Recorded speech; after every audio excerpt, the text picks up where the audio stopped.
नमस्कार, हरे भूमि news bulletin में आपका स्वागत है। सबसे पहले नजर डालते हैं आज की प्रमुख हेडलाइंस पर। फिर शुरू होगी बोफोर्स घोटाले की जांच। प्रेम विवाह करने की जिद पर अड़ी बेटी की हत्या। मां ने 3 बच्चों के साथ नदी में कूदकर दी जान। राहुल गांधी को कोर्ट में हाजिर होने के आदेश। सोने की तस्वीर के आरोप में एक्ट्रेस गिरफ्तार। अमेरिका ने भारत को फिर डराया। औरंगजेब की तारीफ करने वाले अबू आदमी सस्पेंड। अब खबर विस्तार से। सबसे पहले बात करते हैं बोफोर्स तोप घोटाले की। मोदी सरकार बोफोर्स तोप घोटाले की जांच फिर से शुरू हो सकती है।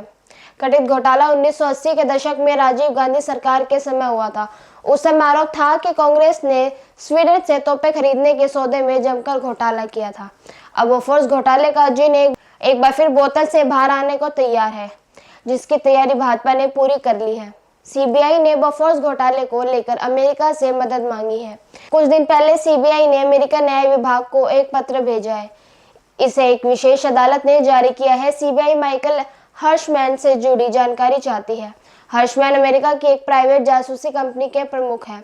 सीबीआई को शक है कि स्वीडिश कंपनी एबी बोफोर्स ने भारत से तोपों का सौदा पाने के लिए रिश्वत दी थी। हर्शमैन के पास इस रिश्वत से जुड़ी जानकारी हो सकती है। अब देखना यह है कि बोफोर्स तोप घोटाले की जांच कब शुरू होती है, लेकिन भाजपा इस मुद्दे को भुनाने की अभी से तैयारी कर रही है। अब बात करते हैं आंध्र प्रदेश की, जहां एक दिल दहला देने वाली घटना सामने आई है। एक पिता ने अपनी बेटी की सिर्फ इसलिए हत्या कर दी क्योंकि वो उसकी मर्जी के खिलाफ प्रेम विवाह करना चाहती थी। पिता ने पहले अपनी बेटी का गला घोटा, फिर शव पर पेट्रोल डालकर आग लगा दी। बेटी की हत्या करने के बाद वो खुद थाने पहुंचा और पुलिस के सामने सरेंडर कर दिया। जानकारी के अनुसार पिता ने बेटी की शादी कराने का फैसला किया था, तो बेटी ने अपने पिता से कहा कि वो प्रेम विवाह करेगी। ये बात पिता को पसंद नहीं आई और उन्होंने पहले अपनी बेटी को खूब समझाया। जब बेटी ने उसकी बात नहीं मानी तो वे क्रोधित हो गए और उसे मार डालने का निर्णय लिया।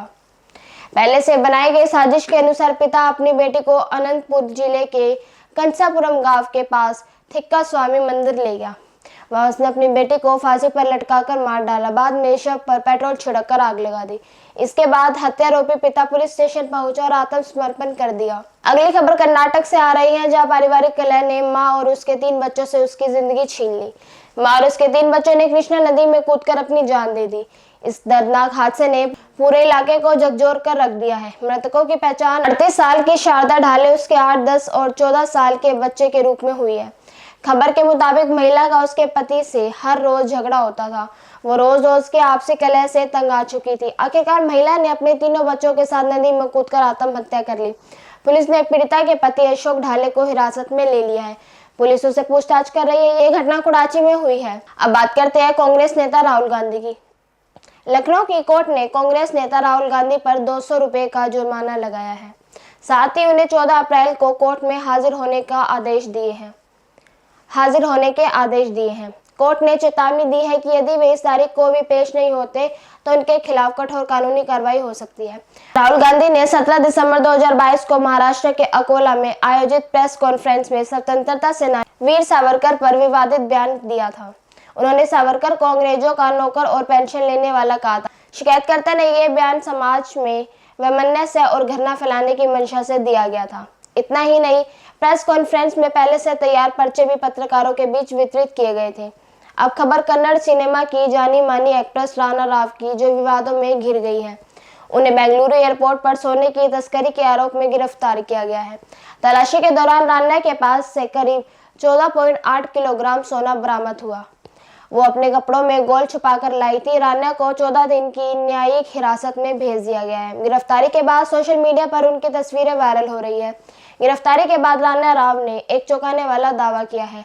पूछताछ के दौरान राणा राव ने पुलिस को बताया कि उन्हें सोने की तस्करी के लिए ब्लैकमेल किया गया था। आपको बता दें कि actress Rana Rao Karnataka state police housing corporation के डीजीपी रामचंद्र राव की सौतेली बेटी है। उन्होंने कन्नड़ और तमिल फिल्मों में काम किया है। अब बात करते हैं अमेरिका की। अमेरिकी राष्ट्रपति डोनाल्ड ट्रंप ने 2 अप्रैल से भारत पर टैरिफ लगाने का ऐलान किया है।